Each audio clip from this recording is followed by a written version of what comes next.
Hi friends, പുതിയൊരു വീഡിയോയിലോട്ട് എല്ലാവർക്കും സ്വാഗതം.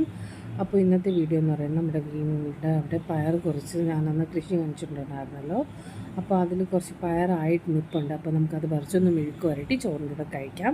അപ്പോൾ ചേട്ടൻ പയറൊക്കെ പറിക്കുവാണ്. ചെറിയൊരു മങ്ങലുണ്ട് ക്യാമറയ്ക്ക്. അത് എൻ്റെ ക്യാമറ എന്തോ ഇഷ്യൂ ആണെന്ന് തോന്നുന്നു. അതുപോലെ മഴക്കോള് നന്നായിട്ടുണ്ട്. അപ്പോൾ നമുക്ക് പയർ മെഴുക്ക് വരട്ടാനായിട്ട് പയറുകൾ പറിക്കാം. നമ്മുടെ ഇപ്പോൾ പുതിയ വീടിൻ്റെ സൈഡിലും ഉണ്ട്, അതുപോലെ പഴയ വീടിൻ്റെ സൈഡിലും അച്ഛൻ പയർ നട്ടിട്ടിട്ടുണ്ട്. ഇത് പഴയ വീടിൻ്റെ സൈഡിൽ നിൽക്കുന്ന പയറാണ്. കുറച്ച് കേട് വന്നിട്ടുണ്ട്, കാരണം കുറച്ച് ദിവസമായി നമ്മൾ പയറിപ്പോൾ പറിക്കുന്നില്ലായിരുന്നു. അപ്പോൾ നല്ല നീളമുള്ള പയറാണ്. നമ്മൾ വള്ളിപ്പയറെന്ന് പറയും, ചില പൈത്തിങ്ങാന്ന് അങ്ങനെയൊക്കെ എന്തൊക്കെയോ പറയും. നമ്മൾ വള്ളിപ്പയറെന്നാണ് പറയുന്നത്. ഇത് പഴയ വീടാണ്, ഇപ്പോൾ ഇവിടെ ആരും താമസിക്കുന്നില്ല.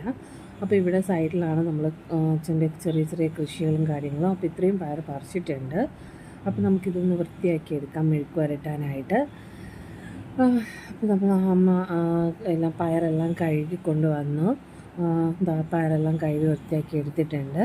അപ്പോൾ അമ്മ അരിയുമാണ്, മൊത്തത്തിലെല്ലാം അരിഞ്ഞെടുത്തിട്ടുണ്ട്. അപ്പോൾ ഇത് പ്രത്യേകിച്ചൊന്നുമില്ല കാണിക്കാനായിട്ട്, ജസ്റ്റ് ഒന്ന് ഞാൻ ഇങ്ങനെ നമ്മളെ രീതിയിലൊന്ന് കാണിക്കുന്നതേ ഉള്ളൂ.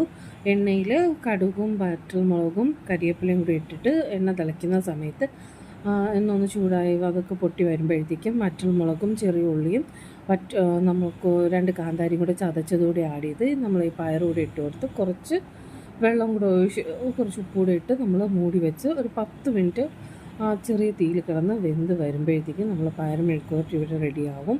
ചോറിൻ്റെ കൂടെയൊക്കെ കഴിക്കാൻ നല്ല ടേസ്റ്റാണ്. നമുക്കിവിടെ എല്ലാവർക്കും ഭയങ്കര ഇഷ്ടമാണ്. ഇതൊരു 5-10 മിനിറ്റ് ആവിയിലിരുന്ന് ചെറിയ തീ കിടന്ന് വെന്ത് വന്നു കഴിഞ്ഞാൽ ഇതാ റെഡിയായി വന്നിട്ടുണ്ട്.